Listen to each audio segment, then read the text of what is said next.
Hi friends అందరికీ ఆనపకాయ పచ్చడి ఎలా చేసేసుకోవాలో చూద్దాం. ఆనపకాయ సొరకాయ ఎలా చేసేసుకోవాలో చూద్దాం. పచ్చడి ఆనపకాయ పైన ఉన్న తొక్క మొత్తం తీసేసుకొని చిన్న ముక్కలుగా కట్ చేసుకోవాలండి. అందులోకి కారం తగ్గట్టు పచ్చిమిర్చి కూడా చీలికలుగా కట్ చేసుకోవాలి. మీరు ఎంత తింటారో అంతా కట్ చేసుకోవాలండి. కట్ చేసుకొని పక్కన పెట్టేసుకొని తర్వాత ఒక పొయ్యి వెలిగించేసుకొని పొయ్యి మీద ఒక పాన్ పెట్టేసుకొని అందులోకి ఒక స్పూన్ పల్లీలు వేసేసుకోవాలండి. పల్లీలు దూరగా వేయించిన తర్వాత కొద్దిగా శనగపప్పు వేసుకోండి. శనగపప్పు కొద్దిగా లైట్గా దూరగా వేగాక అందులోకి కొద్దిగా ధనియాలు వేసుకోండి. ఆ తర్వాత ఒక స్పూను నువ్వులు వేసుకోండి. అంతే అండి. ఇవన్నీ దూరగా వేయించుకొని ఒక మిక్సీ జార్లో తీసేసుకొని పక్కన పెట్టేసుకోండి.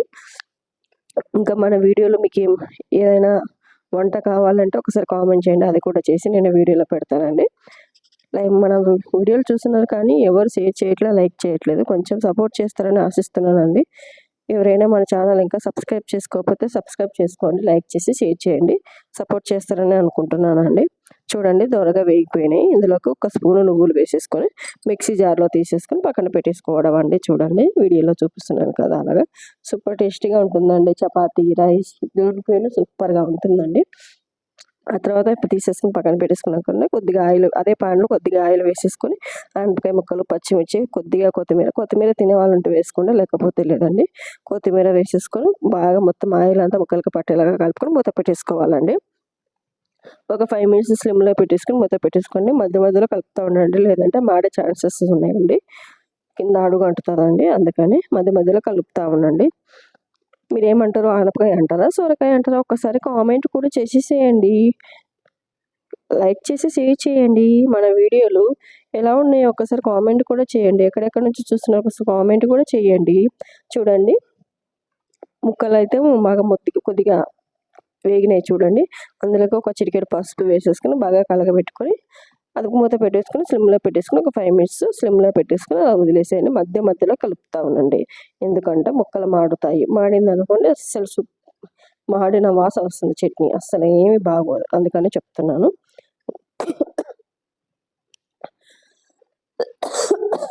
మధ్యలో కలిపెట్టుకుంటూ ఉండండి. చూడండి ముక్కలు అంతా మూత పెట్టేసుకొని కలుపుకున్నాం కదండి.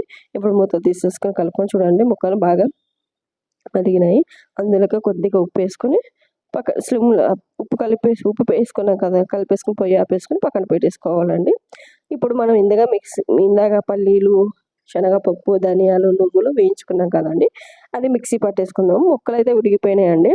చూడండి ఇందాక మిక్సీ పెట్టేసుకుని అది మొత్తం మిక్సీ పట్టేసుకోవాలండి. చూడండి నలిగిపోయింది, వీడియోలో చూపిస్తున్నాను. అందులోకి 4 వెల్లుల్లి రెమ్మలు కూడా వేసేసుకొని నలిపేసుకోండి.